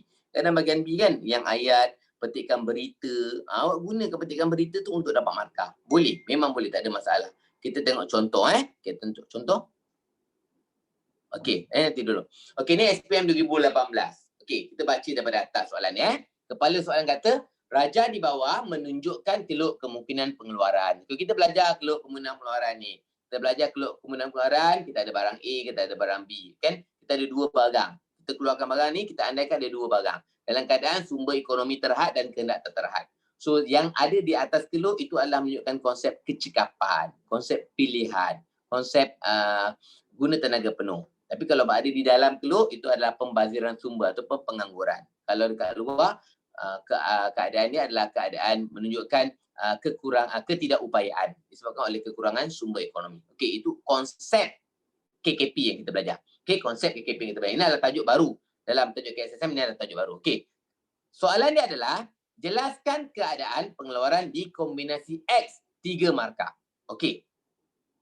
Katalah awak tak ingat konsep ni. Tapi cuba awak baca soalan tu betul-betul. Jelaskan keadaan pengeluaran di kombinasi X. Awak cuba tengok kombinasi X tu. Cuba tengok kombinasi X tu kat mana. Awak tak belajar ekonomi pun awak tahu. Kombinasi X tu di luar KKP. Betul? Kombinasi X tu dekat luar. Awak sebut titik X berada di luar KKP. Di luar KKP je, 1 markah. Ni cerita dia kalau awak tak belajar pun konsep tu. Awak tengok stimulus, baik-baik. Soalan kata jelaskan keadaan pengeluaran di kombinasi X. Awak tak tahu konsep, bagus. Ni tadi tulis ketidakupayaan. Betul, bagus. Katalah awak tak ingat konsep ketidakupayaan tu. Tak ingat konsep kekurangan sumber, tak ingat.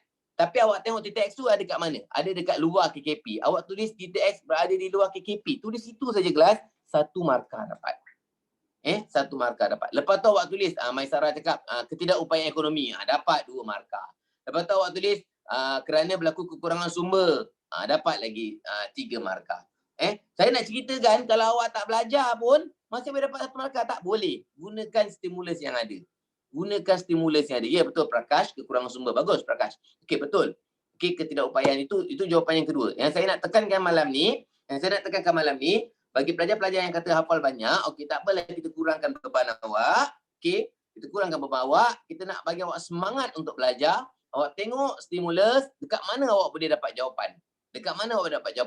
Cuba dapatkan jawapan dan cuba dapatkan markah. Stimulus ni kita tengok barang X. Barang X tu kat mana? Dekat luar. So awak sebut dekat luar je, titik berada di luar saja 1 markah. Okey, bagi jawapan dia.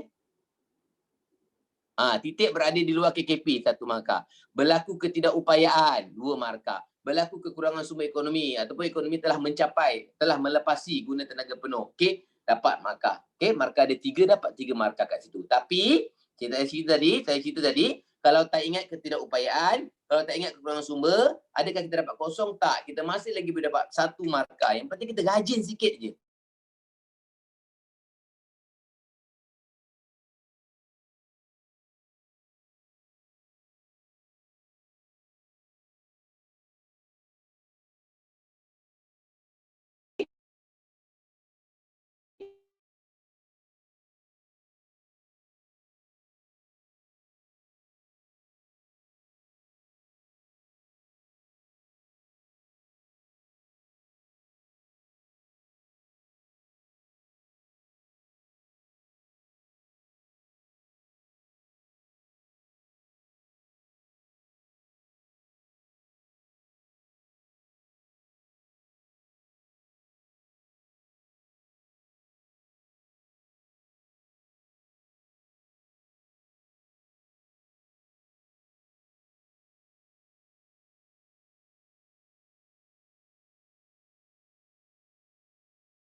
RM4.20. Itu 2019. 1 USD RM4.20. Tahun 2020, 1 USD RM4.80. Dari segi nombor tu dia meningkat kan, RM4.2 ke RM4.8 meningkat kan. Tapi untuk konsep kadar tukar asing, nombor yang meningkat belakang tu menunjukkan nilai duit kita merosot. Untuk tajuk kadar tukar asing, itu awak kena tekan betul Untuk tajuk kadar tukar asing, kalau nombor dia meningkat kat belakang tu maksudnya nilai duit kita merosot. Nilai duit kita merosot. Okey? Nilai duit kita merosot. Okey? Untuk tajuk kadar tukar asing. Yang lain-lain tak ada. Yang lain-lain kalau nombor meningkat, awak nyatakan meningkat. Nombor menurun, nyatakan menurun. Untuk tajuk kadar tukar asing je konsep dia terbalik. Untuk tajuk kadar tukar asing je konsep terbalik. Okey, nombor belakang tu meningkat, maksudnya nilai duit kita merosot. Kalau nilai duit kita merosot, apa berlaku? Duit kita jadi semakin murah. Betul? Nilai duit kita merosot, duit kita jadi semakin murah. So kalau duit kita jadi semakin murah, maksudnya ekspor kita akan murah, duit kita semakin murah, ekspor kita akan murah, secara relatif ekspor kita akan murah. So nilai ekspor akan meningkat, import akan berkurang. Bagus. Ekspor akan meningkat. Nilai ekspor akan meningkat, bukan ekspor. Nilai ekspor akan meningkat dan nilai import akan berkurang bila duit kita merosot. Ni ulang kaji ya. Okey, terus. Seterusnya. Okey, gunakan pengetahuan asas. Ini untuk ini saya bagi untuk ni umum lah. Gunakan pengetahuan asas ekonomi sekiranya awak blur kan. Cikgu blur lah cikgu, nak tulis jawapan tak ingat. Okey, awak ambil lah pengetahuan asas yang awak tahu. Asalkan awak jawab. Jangan tinggalkan jawapan kosong. Okey, saya teruskan 4 contoh Okey. Teruskan. Okey, kalau sebelum biarkan. Okey, kalau soalan tu melibatkan firma pengeluar, ada sebut firma aja, mesti firma nak memaksimumkan keuntungan. Mesti firma nak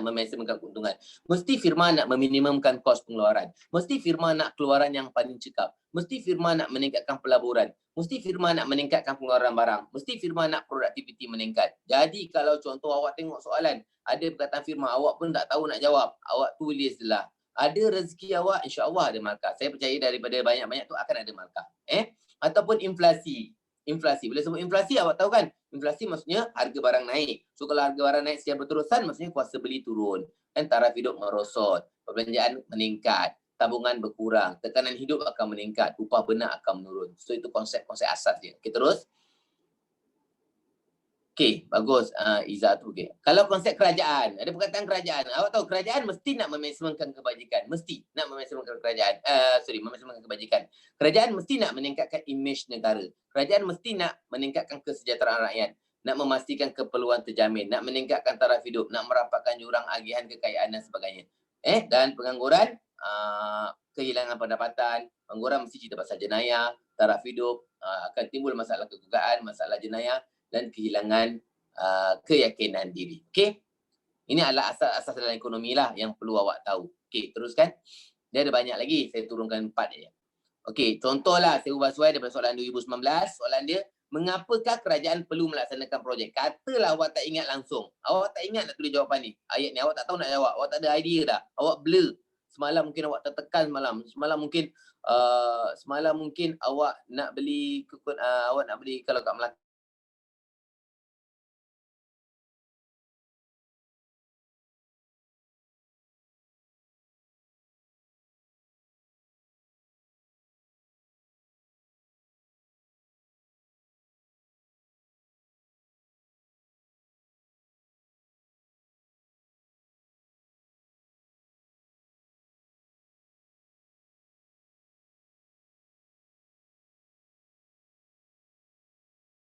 Kesemengat asal berlaku kat mana? Lepas tu apa perubahan dia? Permintaan ke penawaran? Meningkat ke menurun? Nyatakan. Okey, lepas tu keluk permintaan. Nyatakan. Permintaan ataupun penawaran meningkat balik ke kanan ke balik ke kiri? Nyatakan. Okey, lepas tu kesemengat baru. Apa berlaku? Kesemengat baru kat mana? Lepas tu nyatakan harga meningkat, harga menurun atau kuantiti meningkat, kuantiti menurun. So ini konsep huraian dia yang perlu awak tulis. Okey, teruskan. Okey, contoh SPM 2018. Okey, SPM 2018. Saya tahu ramai yang dah live Okay. Mungkin dah lebih daripada peruntukan masa. Okey, saya cuba ringkaskan Okey, sebab ujung nanti nak tengok soalan. Okey, SPM 2018 dalam rancangan Malaysia ke-10, kerajaan mensasarkan pembinaan sebanyak 78,000 unit rumah mampu milik bagi memenuhi keperluan golongan berpendapatan rendah. Dan untuk penempatan semula setinggan. Okey, kelas. Bila kita baca ni, ni saya bagi tips lagi. Kalau sekiranya awak blur, awak cuba bayangkan kesan tu kepada siapa? Kesan tu kepada firma ke kesan tu kepada isi rumah, kepada kita? Kalau kesan tu kepada kita, dia mesti peminta.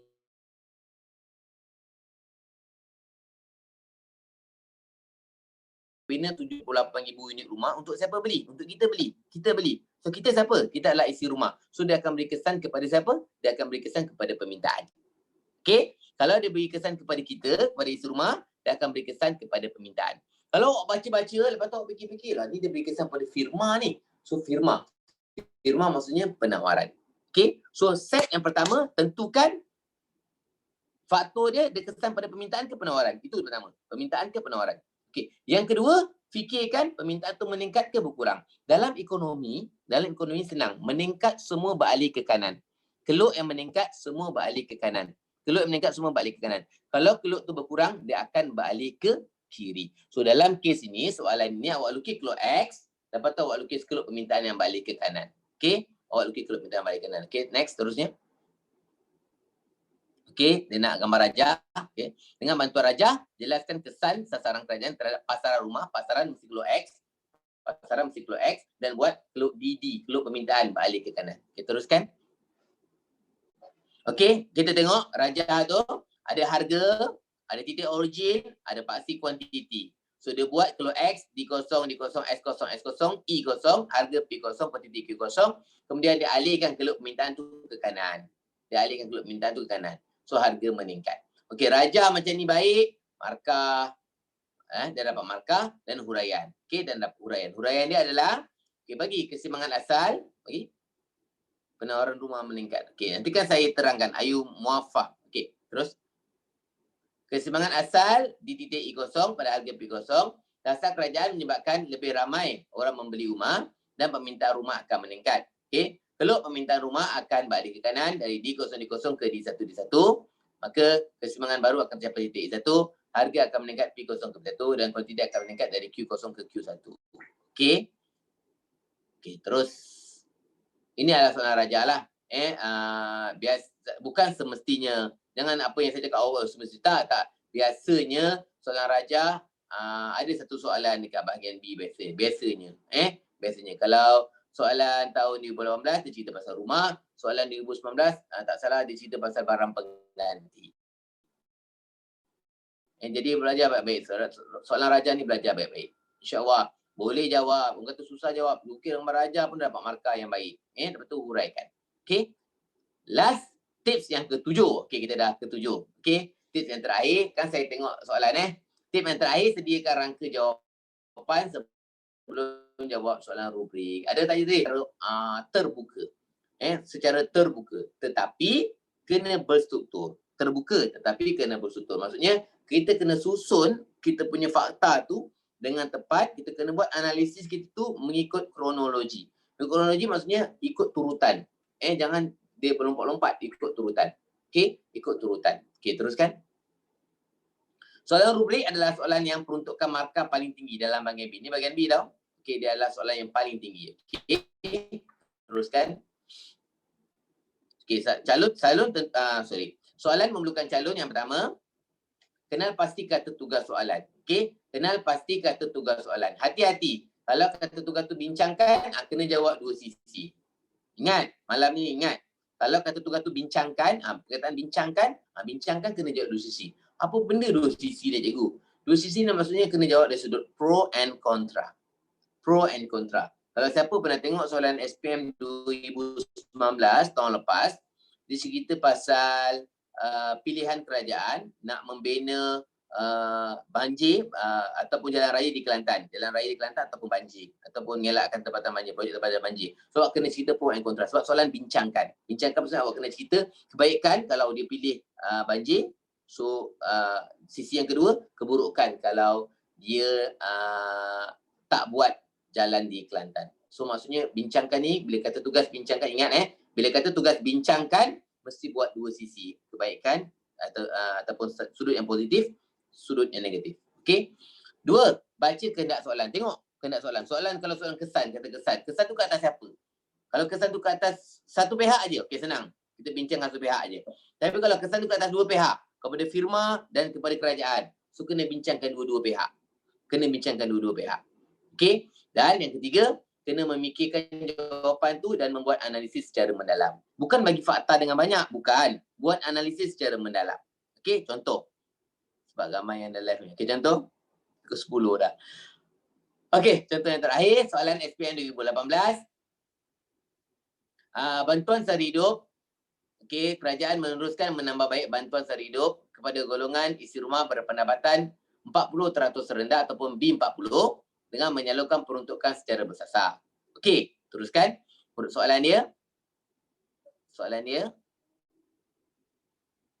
Kerajaan berpendapat bantuan tersebut perlu diteruskan, kemukakan hujah anda. Soalan 9 markah dan soalannya adalah soalan yang paling tinggi markah. Soalan 9 markah dan soalannya soalan yang paling tinggi markah. Okey, yang saya turunkan ni, ini adalah ilmu daripada kekanda saya, Cikgu Malisa, kalau tak tahu, Cikgu Malisa. Ini adalah ilmu dia saya kongsikan. Ini adalah ilmu dia saya kongsikan bersama. Okey, untuk jawab soalan rubrik ni, memerlukan kita membuat analisis secara mendalam. Analisis secara mendalam. Okey, so itu adalah soalan rubrik. Okey, tengok. Okey, ini saya bagi contoh. Okey, awak bagi pendirian awak, soalan tadi, hujah awak. Okay, awak kata kerajaan perlu meneruskan bantuan, itu hujah awak. Kerajaan perlu meneruskan bantuan tersebut kerana dapat membantu golongan B40 keluar dari kepompong kemiskinan. Bantuan tersebut membolehkan mereka memperoleh pendapatan tambahan. Okey, ceritanya bantuan tersebut dia dapat pendapatan. Okey, masih lagi dalam teks yang sama. Bantuan tersebut dia dapat pendapatan. Okey, so kita pergi ke aplikasi. So pendapatan tu dia nak buat apa? Okey, teruskan. Belum. Oleh itu, tengah aplikasi. Oleh itu, pendapatan yang diterima dapat digunakan dengan baik supaya dia mempunyai lebihan tunai yang boleh ditabungkan atau memulakan perniagaan. So dia aplikasikan duit tu, ditabungkan atau dia memulakan perniagaan. So sekarang apa kesannya daripada tindakan itu? So analisis dia. Okey, kesannya golongan tersebut boleh memulakan perniagaan secara kecil-kecilan dan melibatkan modal yang kecil. Contohnya menjadi dropship kepada peniaga atas talian seperti bagilah Sabela ke atau apa-apa contoh dropship yang awak tahu, tak kisah. Yang melibatkan modal yang kecil. Ataupun awak kata menjalankan perniagaan burger ke, tak kisah. Ataupun goreng pisang ke, tak kisah. Okey, selanjutnya awak tengok penanda wacana yang saya gunakan. Okey, untuk analisis tu saya tak pakai selain itu. Untuk analisis tu saya akan pakai kesan maka selanjutnya. Okey, selanjutnya keuntungan dari perniagaan dropship dapat digunakan untuk menampung perbelanjaan persekolahan anak-anak mereka di samping membeli barang-barang kehendak. So dapat taraf hidup sebab dia dapat beli barang-barang kehendak. Okey, so kesannya bila dia dah mula belanja tu, kesannya ini merancakkan kegiatan ekonomi. Ini merancakkan kegiatan ekonomi secara tidak langsung meningkatkan pertumbuhan KDNK dan pendapatan negara. Okey, so kita tutup. Tuntasnya peningkatan KDNK mengukuhkan imej negara dan bantuan Malaysia dapat menjamin kelestarian ekonomi negara pada masa akan datang. So ini adalah rangka untuk kita jawab soalan rubrik untuk kita dapat markah yang tinggi. Okey, ada saya baca kat sini. Dia kata apa? Lutfi kata apa? Saya baca ni. Soalan rubrik mungkin boleh, mungkin tak boleh. Kalau ketentam tapi kena dengan soalan boleh ke? Okey, rubrik ni kalau boleh kita jawab, kita kena banyakkan analisis tu. Kita bagi satu pendirian, satu fakta kita, uraian dia, lepas tu kita banyakkan pada analisis tu. Kita buat analisis tu daripada kecil kepada besar. Daripada kecil kepada besar. Supaya kita punya cerita tu, hujah kita tu mantap. Okey, hujah kita tu mantap, analisis. Dan boleh pun di luar kotak, tak kisah apa-apa pun. Dia mesti berfikir di luar kotak. Ya betul, dia mesti berfikir di luar kotak. Awak boleh bagi kesan tu, awak boleh buat analisis tu, tak kisah. Kalau awak faham, selain itu menerangkan poin, jangan jawab poin. Ini saya bagi bentuk jadual ni rangka, ini bukan jawapan. Jawapan awak buat jawapan ikut, ini ikut karangan. Okey, ini ikut karangan. Ini jangan kau buat poin, jangan. Ini ikut karangan. Okey, ini ikut karangan. Cuma saya tunjukkan rangka dia macam mana kita nak susun. Macam mana kita nak esei, betul Gabriel, esei. Ini jawab secara esei. Cuma saya nak tunjukkan rangka dia macam mana kita nak susun supaya cerita kita tu tepat. Analisis yang kita buat tu tepat. Analisis kita buat tepat. Kalau tengok kat situ, saya bagi satu je fakta, lepas tu huraian dia, lepas tu analisis dia dari satu ke satu. So analisis tu mesti menyeluruh lah. Mesti menyeluruh. Okay. So saya rasa cukup 1 jam setengah yang diberikan. Saya bincangkan beberapa soalan lah. Kalau sekiranya saya sempat jawab, saya akan jawab lah. Mungkin tak semua soalan saya boleh jawab kot. Okay. Saya ambil jawapan soalan yang berada atas sekejap.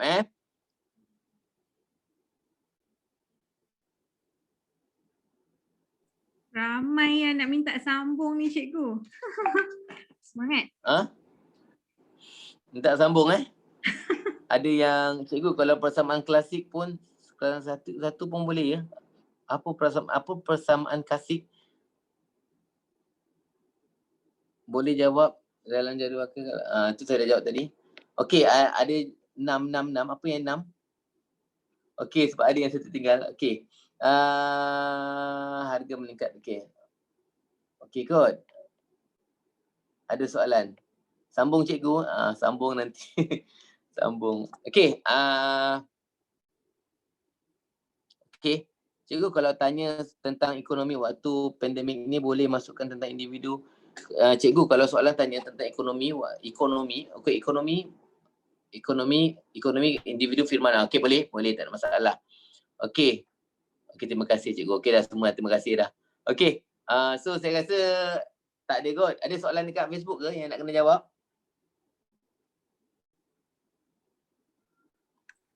Dekat Facebook, kejap saya check balik. Tadi saya check tak ada. Kejap saya check balik Saya pun ada. Okey. Okey, yang Ikram tu saya dah jawab tadi. Okey. Okey, kat Facebook tak ada kot. Tak ada. Okey. Tak ada Ini ada apa-apa Okey, tak? so ada apa-apa?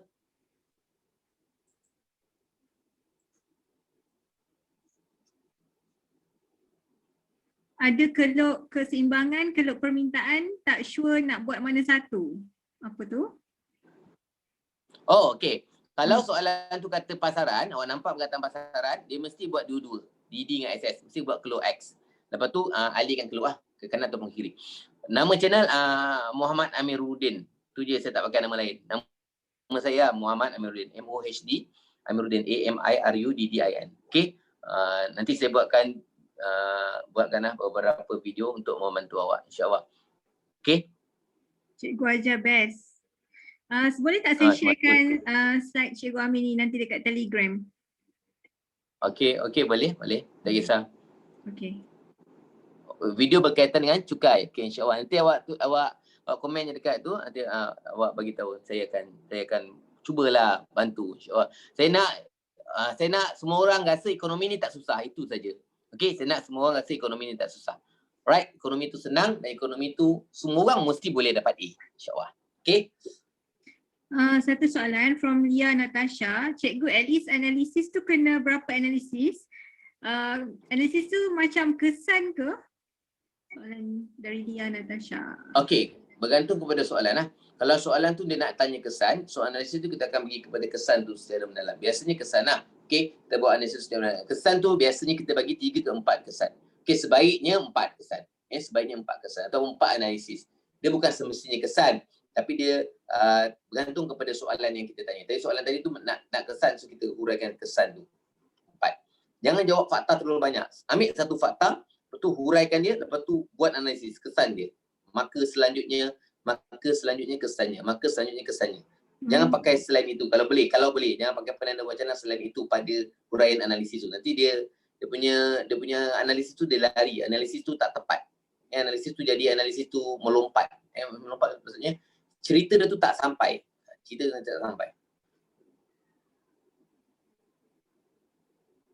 Soalan and bab apa yang perlu pengiraan daripada Alif Sulaiman? Okey, soalan yang memerlukan pengiraan. Okey, soalan memerlukan pengiraan yang pertama adalah keanjalan. Okey, keanjalan permintaan, keanjalan penawaran. Okey. Keanjalan. Okey, soalan yang kedua, konsep yang kedua adalah konsep keluaran tu yang awak belajar tadi, keluaran purata yang dikira kan. Keluaran purata orang marginal kan. Kos purata, kos marginal, okey, itu. Dan yang ketiga jumlah hasil harga darab kuantiti, okey, dan untung jumlah hasil, kita tadi jumlah hasil tadi tolak dengan jumlah kos dapat untung lah. Dan yang keempat kadar tukar asing yang tajuk kita belajar dalam tingkatan 5, kadar tukar asing. Mustahak tu kadar tukar asing, antara tajuk-tajuk yang bila tajuk yang penting kadar tukar asing. Jangan tak belajar, jangan support sangatlah. Belajarlah semua. Kalau tak mampu semua pun jangan tak tahu langsung. At least kalau bab form 4 tu awak kuasai dengan baik, bab tingkatan 5 tu awak tahulah konsep-konsep besar, konsep inflasi, konsep pengangguran, konsep perdagangan antarabangsa, awak tahu. InsyaAllah boleh. Okay, alright. Okay, nampaknya semua okay, semua okay? Cikgu ekonomi kena tak ada markah bahasa Hafizah. Kita bukan bahasa, kita ekonomi. Okay?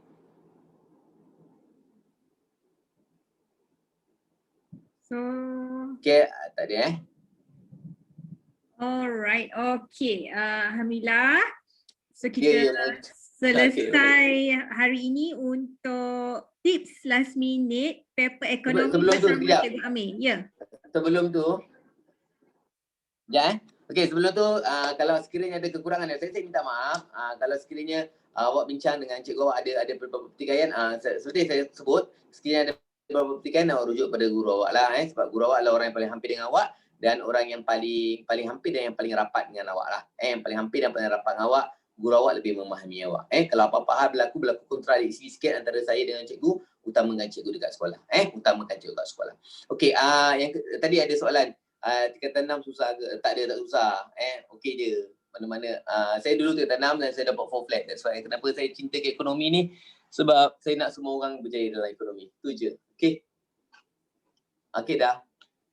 Saya serahkan pada Puan Intan. Miss Intan. Miss Intan. Okey, Cik Intan. Sorry, Cik Intan. Habis jatuh sama cikgu. Cik tak adalah. Alright, okay, thank you so much Cikgu Amir dan semua students yang join kita malam ni. Alright, nampaknya semua bersemangat, semua dah makin confident nak jawab. User ni daripada sekolah mana? Tengok macam ramai-ramai dalam classroom. Boleh tak tengok sikit? Okay, kita sebelum kita habis session kita, ingat nak ambil group selfie sikit. Boleh tak on video?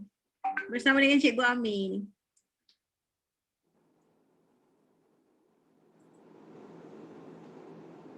On lah video sekejap. Aiman, where are you? Aiman, kita punya ni ramai-ramai juga dia orang study ekonomi ni. Dari mana? Cikgu nampak tak dia orang dalam kelas?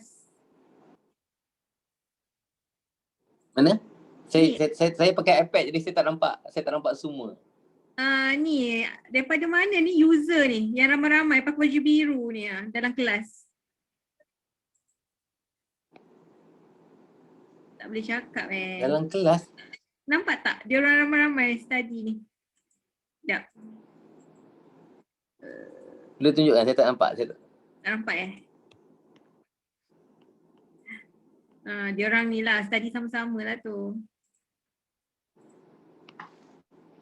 This one. Spotlight. Okay, tak apa. Alright. So kita just ambil satu gambar sebelum kita end the session. Alright. Peace.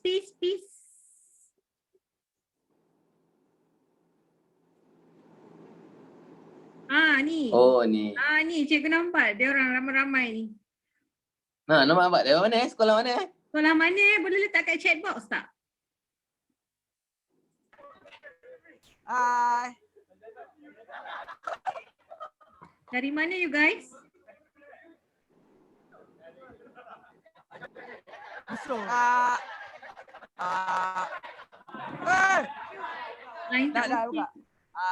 Kami dari SMA Raja Dr. Nazrin Shah, Perak. Bye-bye. Oh, SMK Raja Nazrin Shah, Perak. Tengok tu cikgu semangat tu satu kelas dia orang buat set up classroom. Okay. Okay, good luck tau. Good luck semua. Good luck semua. Terima kasih, Go. Okay, baik. Okay, thank you sebab join kita malam ni and thank you so much Cikgu Amir atas perkongsian yang sangat bermanfaat. Sangat useful tips last minute ni untuk diorang. Okay, baik. Terima kasih. Okay, so untuk pengetahuan semua, esok kita ada slot ceramah agama dan bacaan Yasin bersama-sama, and then malam kita ada handle stress. Macam mana you nak handle stress? Okay, so kita jumpa esok. Okay, kita punya poster ni. Alright, so kita jumpa esok ya. Okay, thank you so much. Selamat malam. Terima kasih cikgu. Jumpa lagi. Okay, thank you guys. Bye-bye.